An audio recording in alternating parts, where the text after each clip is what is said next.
রাগ করলা? না না রাগ ও করি না। বিসমিল্লাহ। রাগ করলা? রাগ করলা? কথাটা ঠিক না বে ঠিক ঠিক রাগ করলা।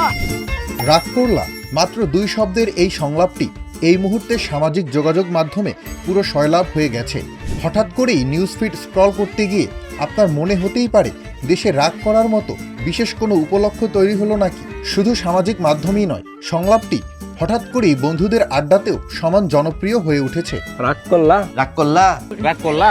এই জনপ্রিয় সংলাপটির উদ্ভব হয়েছে মূলত সামাজিক মাধ্যমে ছড়িয়ে পড়া একটি ভিডিও থেকে, যেখানে অত্যন্ত গুরুগম্ভীর ভঙ্গিমায় একজন গণক অন্য এক ব্যক্তিকে তার জীবনের নানা সমস্যা নিয়ে প্রশ্ন করছেন, আর একটু পরপর জিজ্ঞেস করছেন, কি রাগ করলা? কথাটা ঠিক না বে ঠিক ঠিক রাগ করলা। না জীবন অবাক না করলে কে করবে? 28% মিল্ক ফ্যাটের অবাক করার সাথে ফ্রেশ মিল্ক পাউডার। জীবন অবাক করুক প্রতিদিন। তবে স্ক্রিনের সেই গণক কিন্তু বাস্তব জীবনে গণক নন।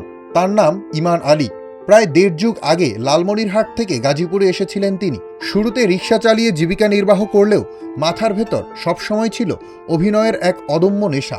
দিনের পর দিন সংগ্রাম, অনিশ্চয়তা আর টিকে থাকার লড়াই, সবকিছুর মাঝেও মানুষকে বিনোদন দেওয়ার ইচ্ছাটা হারাননি ইমান আলী। রাগ করছাস কি? হ্যাঁ, গ্যাঞ্জাম করবি কি? আই গ্যাঞ্জাম করি মানে ওর 3-4টা ডায়লগ, মানে সব তো ডায়লগ ক্যামেরার মধ্যে কয় না, মানে বাস্তবে রাগ করলে কি হ্যাঁ গ্যাঞ্জাম করার ইচ্ছা আছে, আই গ্যাঞ্জাম করি, মানে এই ধরনের কিছু কিছু আনকমন যে ডায়লগ দেয় সেটা আমরাও পারবো না। প্রায় 1 দশকেরও বেশি সময় ধরে অভিনয়ের সঙ্গে যুক্ত থাকলেও কাঙ্ক্ষিত সেই জনপ্রিয়তা এতকাল অধরাই ছিল তার। দীর্ঘদিন ধরে সামাজিক মাধ্যমে নানা রকম হাস্যরসাত্মক কন্টেন্ট তৈরি করে আসছিলেন তিনি। অবশেষে সম্প্রতি গণক চরিত্রে অভিনয় করা একটি কন্টেন্ট আর এই রাগ করলা সংলাপটি রাতারাতি বদলে দিয়েছে ইমান আলীর জীবনকে।